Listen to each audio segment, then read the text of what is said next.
কল্পনা করুন ২০০৩ সালের মার্চ মাসে ইরাকের একটা ছোট্ট গ্রামে রাতের অন্ধকারে একজন রহস্যময় মানুষ আন্ডারগ্রাউন্ড গর্তে লুকিয়ে আছে এবং তার উপরের অংশ ফোম দিয়ে ঢাকা। এবং হঠাৎ করেই পুরো গ্রামে রাস্তার বাতি নিভে যায়। তারপর শত শত মার্কিন সেনা গ্রামটাকে ঘিরে ফেলে। তাদের মধ্যে একজন সেনা গর্তের কাছে গিয়ে একটা রশি খুঁজে পায়, যেটা একটা লুকানো ফাঁকা গেটের দিকে নিয়ে যাচ্ছিল। ফাঁকাটা খোলার পর তারা গ্রেনেড ফেলতে পুরোপুরি প্রস্তুত হয়ে যায়। কিন্তু সেই মুহূর্তে সবাই থমকে যায়, কারণ গর্ত থেকে দুটো হাত বের হয়ে আসে। এরপর এক দাড়িওয়ালা পুরুষ উপরে উঠে এসে হাত তুলে বলে, আমার নাম সাদ্দাম হোসেন, আমি ইরাকের প্রেসিডেন্ট এবং আমি আলোচনা করতে চাই। এই পরিস্থিতি দেখে মার্কিন সেনারা তাকে ধরে ফেলে। মার্কিন প্রেসিডেন্ট জর্জ ডব্লিউ বুশ আনন্দিত হয়ে ঘোষণা দেয়, লেডিস এন্ড জেন্টলম্যান, আমরা তাকে ধরে ফেলেছি। আপনি হয়তো সাদ্দাম হোসেনের লুকানোর জায়গার এই গল্পটা শুনেছেন ইন্টারনেটে ঘুরে বেড়ানো অসংখ্য ছোট ভিডিও বা মিমের মাধ্যমে, অথবা আপনি হয়তো মনে করছেন আপনি পুরো ঘটনাটাই জানেন। তবে আমি নিশ্চিত আপনি কখনোই পুরোপুরি এই গল্পটা শোনেননি, কারণ এতদিন এই ঘটনাটা লুকিয়ে রাখা হয়েছিল।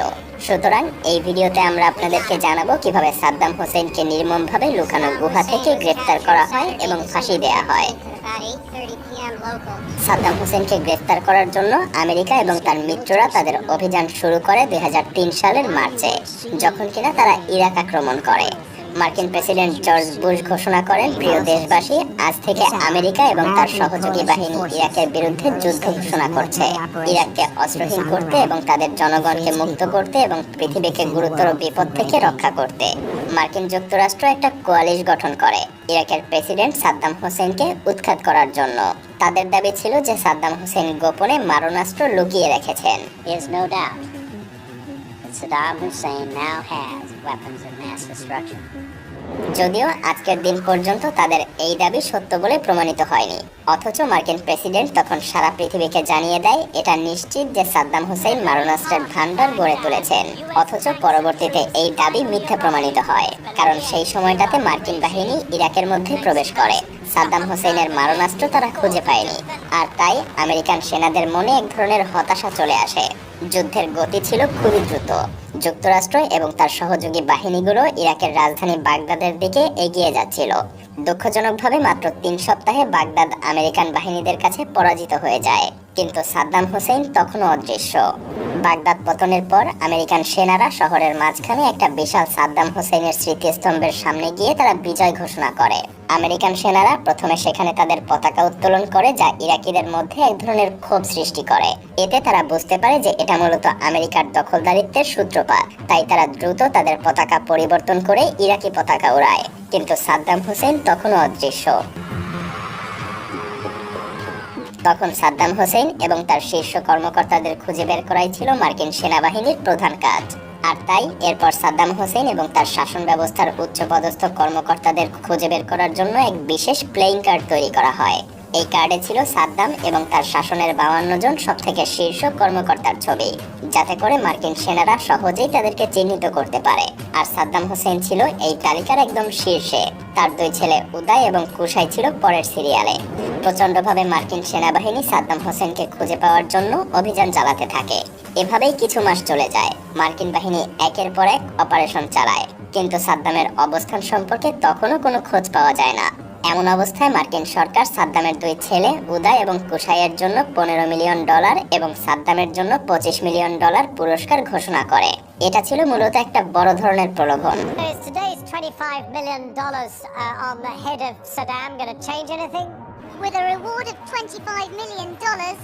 মার্কিন সেনারাও ছিল প্রচন্ড আশাবাদী যে তারা খুব শীঘ্রই সাদ্দাম হোসেনকে ধরে ফেলবে। এভাবে আরো সময় অতিবাহিত হতে থাকে, কিন্তু দুঃখজনকভাবে হঠাৎ একদিন সেই $মিলিয়ন মিলিয়ন পুরস্কারের লোভে এক ব্যক্তি মসুল শহরের আমেরিকার একটা সামরিক ঘাঁটিতে এসে জানায় সে সাদ্দাম হোসেনের ছেলে উদয় এবং কুশাইকে আশ্রয় দিয়েছে।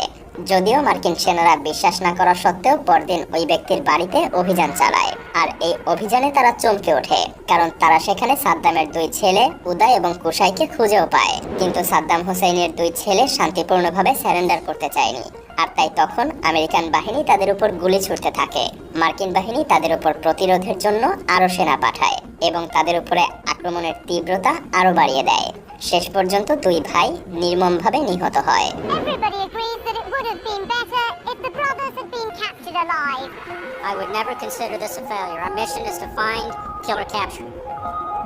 তবে দুই ছেলেকে হারানোর পরেও সাদ্দামের অবস্থান সম্পর্কে তখনও কোনো তথ্য পাওয়া যায়নি যে সে জীবিত আছে নাকি মৃত। সাদ্দাম হোসেন দুই ছেলেকে হারানোর পরেই প্রচণ্ড দুঃখ এবং ক্ষোভ নিয়ে একটা অডিও টেপ প্রকাশ করেন, যাতে তিনি তার দুই ছেলেকে হারানোর শোক প্রকাশ করছিলেন। এই টেপটা সাদ্দামের জীবিত থাকারই প্রমাণ হয়ে ওঠে এবং এই ঘটনার মাধ্যমেই এক নতুন সূত্র আসে আমেরিকান সেনাবাহিনীর হাতে। হ্যাঁ, এই ঘটনায় নিশ্চিত করে দেয় যে সাদ্দাম হোসেন তখনও জীবিত ছিল এবং তার অবস্থান জানানো ব্যক্তিকে পুরস্কার প্রদান করা হবে বলে ঘোষণা দেয় America. PayPal today approved the payment of $30 million reward to the individual who provided the critical piece of information. মার্কিন সরকার $30 মিলিয়ন পুরস্কার প্রদান করবে বলে ঘোষণা দিয়েছিল তখন। আর এই পুরস্কারের লোভেই অনেক ইরাকি জনগণ বিভিন্ন গোপন তথ্য আমেরিকান বাহিনীর হাতে পৌঁছে দিতে থাকে। এমনকি একসময় সাদ্দাম হোসেনের কিছু কিছু ব্যক্তিগত বডিগার্ড এবং তাদের সহযোগীরাও সাদ্দাম হোসেনের অবস্থান সম্পর্কে গুরুত্বপূর্ণ তথ্য দিয়ে দিয়েছিল আমেরিকান বাহিনীর হাতে। এবং এই তথ্য অনুযায়ী সাদ্দাম হোসেনের লুকানোর স্থান ছিল আদ-দাওর নামের একটা ছোট্ট গ্রামে। অতি দ্রুত মার্কিন বাহিনী এই গ্রামে অভিযান চালায় এবং সাদ্দাম হোসেনের অবস্থান খুঁজে বের করতে তারা দুটো ফার্ম হাউস পরীক্ষা করে, কিন্তু তারা কিছুই খুঁজে পায়নি। তবে শেষ পর্যন্ত মোহাম্মদ ইব্রাহিম নামে এক ব্যক্তি একটা ফাঁকা গেটের দিকে ইঙ্গিত করে, যেখানে মূলত সাদ্দাম হোসেনই লুকিয়েছিলেন। আর এভাবেই অবশেষে সাদ্দাম হোসেন ধরা পড়ে এবং মার্কিন সেনারা তাকে জীবিত ধরতে সক্ষম হয়। আর সেই সাথে মার্কিন প্রেসিডেন্ট ঘোষণা দেয়, Ladies and gentlemen, we got him. হ্যাঁ, এভাবেই সাদ্দাম হোসেন ধরা পড়েন এবং তার গা ঢাকা দেওয়ার ঘটনা আধুনিক ইতিহাসে একটা অন্যতম গল্প হয়ে ওঠে, যেটা এতদিন গোপনই ছিল। দুঃখজনকভাবে সাদ্দাম হোসেন ধরা পড়ার পরেও মার্কিন বাহিনী ইরাক যুদ্ধ শেষ হয়নি, বরং ইরাক দিনের পর দিন আরো ধ্বংসের দ্বারপ্রান্তে পা বাড়াতে থাকে। আর বর্তমানে ইরাকের কি অবস্থা তা আমরা সবাই জানি। যদিও আমেরিকা এবং তার মিত্ররা যে অজুহাতে সাদ্দাম হোসেনকে গ্রেফতার করে ফাঁসিতে ঝুলিয়েছে, সেটা আজ পুরো পৃথিবীবাসীর সামনে মিথ্যা প্রমাণিত হয়েছে। আর শেষ হয়ে গিয়েছে ইরাক।